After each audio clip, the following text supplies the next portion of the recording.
Hello friends, I welcome you to all on my YouTube channel computer education. तो आज की इस video में मैं आपको कुछ और नई काले लिनक्स की बेसिक कमांड्स से इंट्रोड्यूस कराने वाला हूँ, यानी कि मैं आपको कुछ और नई कमांड्स सिखाने वाला हूँ। साथ ही में मैं आपको वो कमांड्स जो हमने प्रीवियस वीडियो में सीखी थी उन्हें और थोड़ा सा एडवांस लेवल पे ले जाकर यूज़ करना सिखाऊंगा।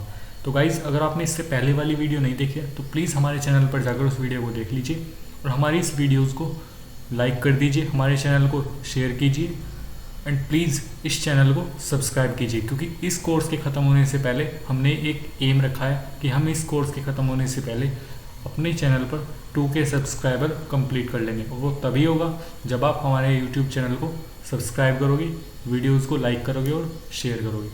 तो चलो गाइज, बिना टाइम वेस्ट करे वीडियो को स्टार्ट करते हैं। सबसे पहले आपको अपना टर्मिनल ओपन कर लेना है।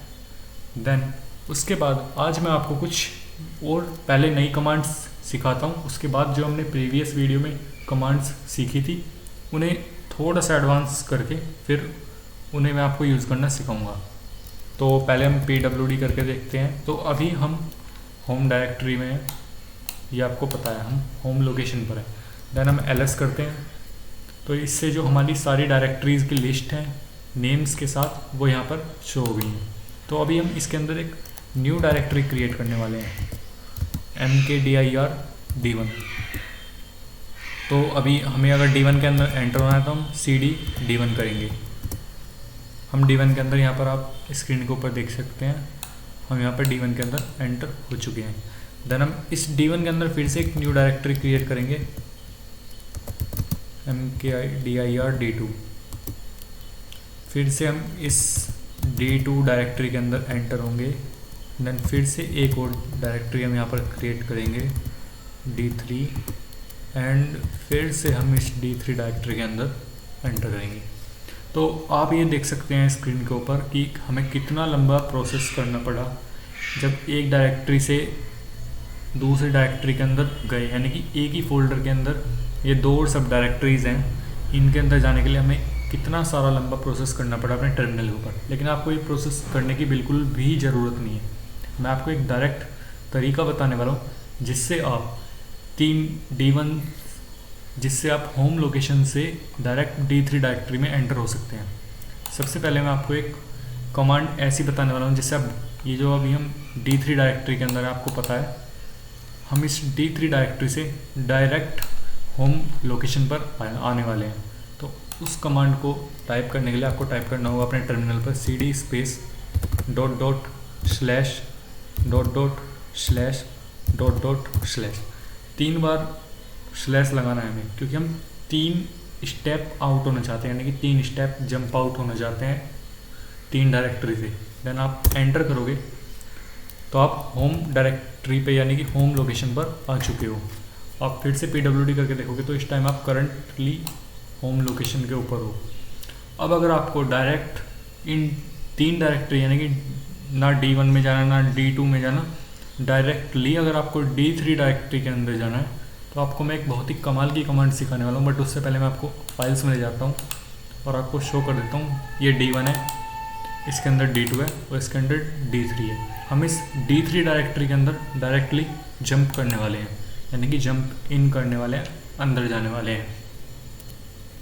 तो उसके लिए आपको cd space d1 slash d2 slash d3 ये टाइप करना होगा अपने टर्मिनल पर और एंटर करना होगा। तो आप यहाँ पर देख सकते हैं आप डायरेक्ट इस कमांड से अपनी d3 डायरेक्टरी के अंदर आ चुके हैं।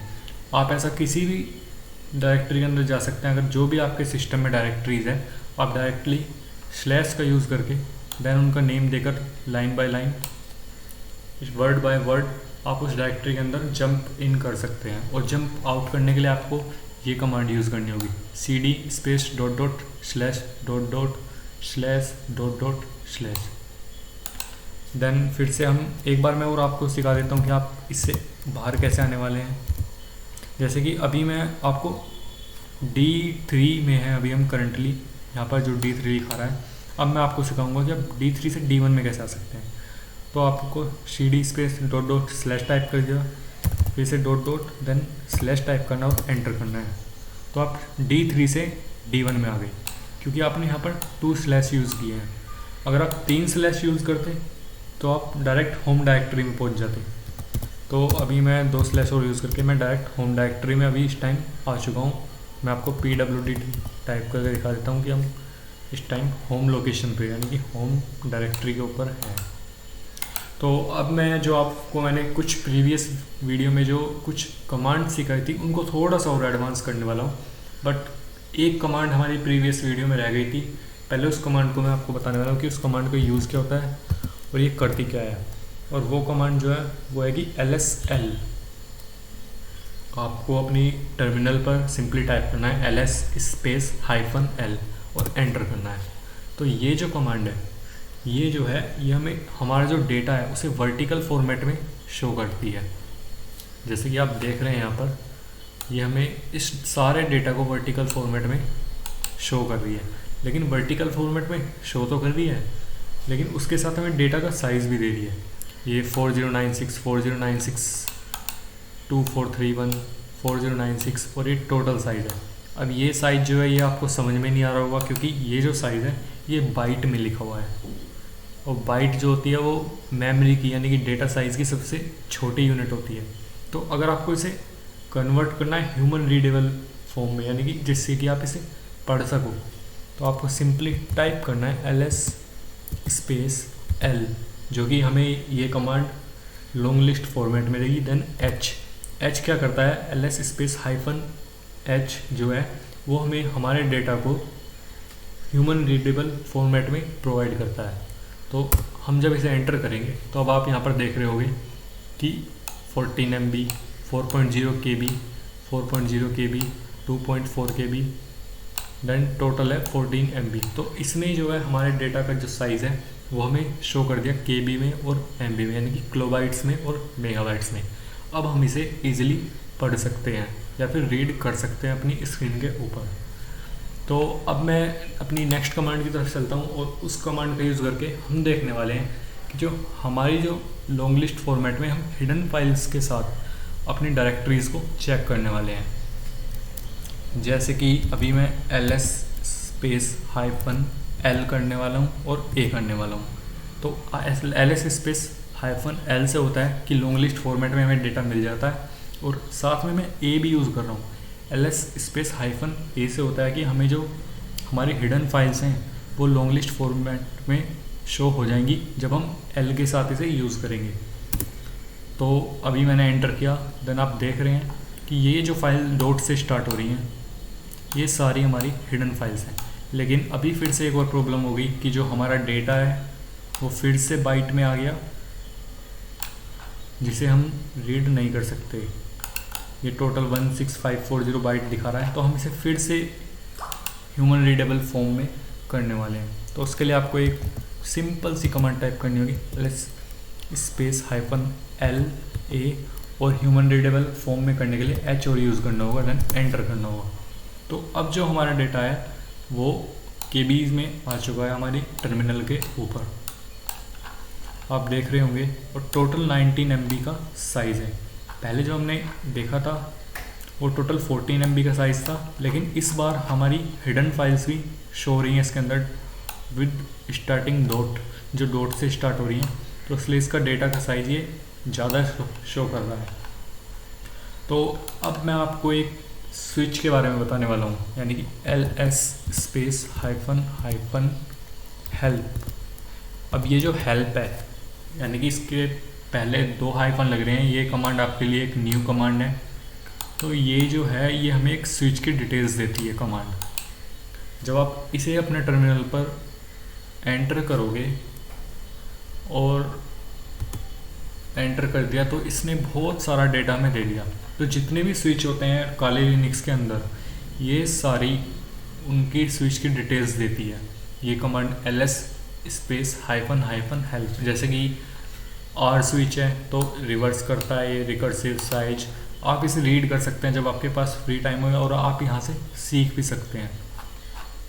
तो अभी let me first clear the terminal, then we will move in to our next command. Clear हमने कर दिया अपना टर्मिनल क्लियर कमांड से। तो अब मैं सिखाने वाला हूँ आपको एक और कमांड जो कि बहुत ही इंटरेस्टिंग कमांड होने वाली है आपके लिए, जिससे हम करने वाले हैं LS, H और R। अब ये HR क्या है? H का आपको पता है कि LS स्पेस -H यूज़ होता है हमें हमारे जो डेटा है उसे रीडेबल फॉर्मेट में शो करने के लिए। साथ ही में मैं स्मॉल r यूज़ कर रहा हूँ। इससे क्या होता है कि हमारी डायरेक्टरीज़ को रिवर्स कर देता है। जब हम इसे अपने टर्मिनल पर यानी कि अपनी स्क्रीन पर टाइप करेंगे और एंटर करेंगे तो इसने हमें कुछ ये दे दिया, इस फॉर्मेट में डेटा शो कर दिया। ये हमें इस फॉर्मेट में डेटा क्यों शो किया है? इसने इसलिए किया है क्योंकि हमने लॉन्ग लिस्ट फॉर्मेट में से डेटा अभी नहीं मांगा और इसने हमारे डेटा को रिवर्स कर दिया। जैसे कि मैं फाइल्स के ऊपर आपको लेकर चलूँ होम डायरेक्टरी के अंदर, तो एंड वीडियोस से इसने उल्टा दिखाया हमें, यानी कि इसने हमारे जो डेटा है उसे रिवर्स कर दिया। देन हम चलने वाले हैं अपनी नेक्स्ट कमांड की तरफ, जो कि होने वाली है LS space -LAH then R। आप ये सारे जो कमांड हैं इन्हें अपनी स्क्रीन पर यानी कि अपने टर्मिनल पर टाइप करोगे और जब एंटर करोगे तो आपको इतना सारा डेटा अपने टर्मिनल पर देखने को मिल सकता है। और ये तभी मिलेगा जब आपके सिस्टम के अंदर सब डायरेक्टरीज होंगी, सब डायरेक्टरीज़ के अंदर डेटा होगा बहुत सारा। जैसे कि मेरा जो सिस्टम है उसके अंदर बहुत सारा डेटा है, इसलिए इस टर्मिनल पर इतनी सारी आपको ये हलचल सी दिखाई दे रही है विद हिडन फाइल्स डॉट के साथ जो स्टार्ट हो रही हैं। क्योंकि मैं अगर आपको ऊपर लेकर चलूँ तो मैंने जो कमांड यूज़ की है वो की है LS स्पेस -L यानी कि लॉन्ग लिस्ट फॉर्मेट में मुझे डेटा चाहिए। साथ ही में यूज़ किया है A यानी कि हिडन फाइल्स भी चाहिए उसी के साथ में। साथ ही में यूज़ किया मैंने H यानी कि ह्यूमन रीडेबल फॉर्मेट में भी मुझे डेटा चाहिए। और साथ ही में यूज़ किया मैंने कैपिटल R मैंने आपको पहले वाली वीडियो में बताया था कि हम कैपिटल R यूज़ करते हैं सब डायरेक्टरीज़ के अंदर जो डेटा है उसे स्क्रीन के ऊपर शो करने के लिए। तो इसका जो साइज़ है 29 MB का है टोटल, इसने यहाँ पर शो कर दिया और ये बहुत सारा डेटा इसने हमें शो कर दिया। तो अभी आपको टर्मिनल आपका थोड़ा सा भर चुका है, तो let me first clear the terminal by clear command. Then हम चलते हैं अपनी नेक्स्ट कमांड की तरफ, जो कि है LS स्पेस -। तो अब हम करने वाले हैं थोड़ी सी मस्ती अपने टर्मिनल के साथ।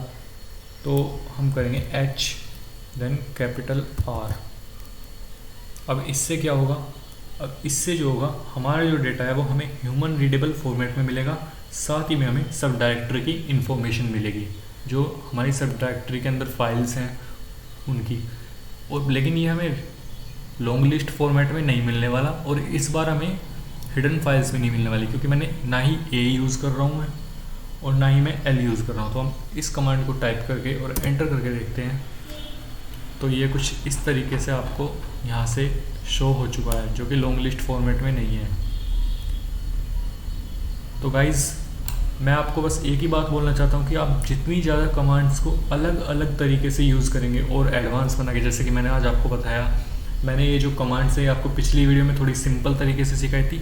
आज उन्हीं कमांड्स को थोड़ा सा मॉडिफाई करके और एडवांस लेवल पर ले जाकर आपका लेवल अप किया है और थोड़ा सा और एडवांस करके आपको आज ये कमांड्स सिखाई हैं। तो बस डिपेंड करता है कि आपकी प्रैक्टिस के ऊपर कि आप कितना, आपके अंदर पोटेंशियल है कि आप कितना ज़्यादा काले लिनक्स टर्मिनल के ऊपर मास्टर बनना चाहते हैं। और जो बंदा इस काले लिनक्स टर्मिनल इंटरफेस के ऊपर मास्टर बन गया वो कभी भी एथिकल हैकिंग के करियर फील्ड में या फिर साइबर सिक्योरिटी के करियर फील्ड में कभी भी मार नहीं खा सकता।